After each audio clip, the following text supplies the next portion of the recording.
नमस्कार, जनभावना टाइम्स आपका स्वागत करता है। मैं हूं पारुजात। बड़े शहरों में बढ़ी बेतहाशा आबादी की वजह से यातायात साधन सीमित नजर आने लगे हैं, जबकि देश के करीब करीब सभी metro stations, flyovers, monorails, metro rail की जाल बिछी हुई है, लेकिन जनसंख्या इस कदर बढ़ रही है कि सभी नाकाफी साबित हो रहे हैं। पूरे देश में उत्कृष्ट सड़कों के साथ साथ शानदार एक्सप्रेस वे भी बन गए हैं। सारी सुविधाएं मौजूद नजर आती हैं। इनकी वजह से शहरों और गाँवों की दूरियाँ भी कम हो गई है। सड़कों का यातायात पर बोझ भी कम हो रहा है। इसके लिए मेट्रो रेल, मोनो रेल का निर्माण चल रहा है। इसी कड़ी में अब national highway authority of India शहरों के अंदर भी जाम मुक्त यातायात सेवा मुहैया कराने का काम करेगी। NHAI की सहयोगी company national highway logistics management limited Delhi NCR में रोपवे बनाने का काम करेगी। ये रोपवे एक बहुत बढ़िया यातायात का विकल्प साबित हो सकता है। दिल्ली से सटे गाजियाबाद में मोहन नगर से वैशाली तक रोपवे बनाने की दिशा में कार्य शुरू हो गया है। सड़क एवं परिवहन राजमार्ग मंत्रालय की ओर से OD यानी ओरिजिन एंड डेस्टिनेशन सर्वे को मंजूरी मिल गई है। इस सर्वे में देखा जाएगा कि संबंधित रूट पर कितने यात्री मिलेंगे। मोहन नगर से वैशाली तक 5.17 किलोमीटर के रोपवे को पहले गाजियाबाद विकास प्राधिकरण द्वारा बनाया जाना था। इसको लेकर बीते 2 सालों से बातचीत चल रही है। कई बार निजी कंपनियों की तरफ भी प्रेजेंटेशन दिया गया है, लेकिन लागत अधिक होने से प्राधिकरण की तरफ से प्रोजेक्ट को आगे नहीं बढ़ाया गया। गाजियाबाद से सांसद और केंद्रीय सड़क एवं परिवहन राजमार्ग राज्य मंत्री जनरल VK सिंह की पहल पर अब NHAI और NHLMT द्वारा प्रोजेक्ट पर कार्य किया जा रहा है।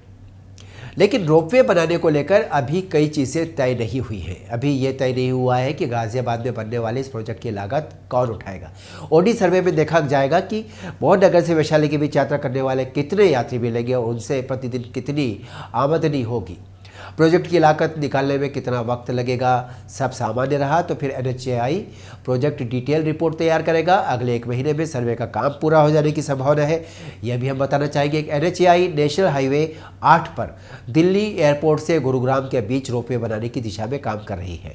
NHAI अधिकारियों के अनुसार इस प्रोजेक्ट की लागत मेट्रो और रैपिड ट्रेन से काफ़ी कम होगी। साथ ही इसे ज़्यादा जगह की ज़रूरत नहीं होती। ये कम दूरी में बेहद उपयोगी है। इसलिए अब NHAI national highway logistics management limited के साथ मिलकर रोपवे प्रोजेक्ट पर काम कर रही है। अब इस तरह के प्रोजेक्ट को भीड़ वाले शहरी क्षेत्र में लाने की तैयारी की जा रही है। बताया जा रहा है कि शहरी क्षेत्र के रोपवे में पहाड़ों की तुलना में कुछ परिवर्तन हो सकते हैं, क्योंकि इसमें रुकने के स्थानों की संख्या 1 से अधिक हो सकती है। अब समझ लीजिए कि रोपवे क्या है। रोपवे यानी कि ऐसा रास्ता जो केबल या रस्सी के सहारे बनाया जाता है, जिसके सहारे एक ट्रॉली चलती है। इसी ट्रॉली में बैठकर बिना कहीं रुके यात्री एक जगह से दूसरी जगह आसानी से पहुँच जाते हैं। देखा जाए तो रोपवे का इलाका पहाड़ी इलाकों में होता है, वहीं इसका ज़्यादा इस्तेमाल होता है। इससे आना जाना आसान हो जाता है। जहाँ तक हज़ारों साल पहले की बात है, रस्सियों की मदद से परिवहन की समस्याओं को हल किया जाता है। वो भी एक तरह की रोपवे हुआ करती थी।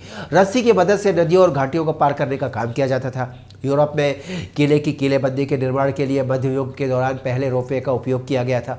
1862 में लियोन में पहली बार शहरी केबल वे का निर्माण किया गया। आधुनिक रोपवे ने 19वीं शताब्दी में अपनी पहली उपस्थिति दर्ज की थी। रोपवे का निर्माण हो जाने से यातायात को सुगम बनाया गया है। सड़कों से ट्रैफिक का बोझ भी कम कर दिया गया है और मेट्रो शहर में भी लोग पहाड़ों जैसा, अब अगर ये लागू कर दिया गया तो लोग पहाड़ों जैसा आनंद ले सकेंगे। यहाँ ये अलग बात है कि यहाँ उन्हें प्राकृतिक नज़ारे देखने को नहीं मिलेंगे। उन्हें बहुमंजिली इमारतें और शहरों की सुंदरता से ही संतोष करना पड़ेगा। रोपवे की इस खबर के बाद अगले अपडेट में फिर आपसे मुलाकात होगी। देखते रहिए जनभावना टाइम्स। नमस्कार।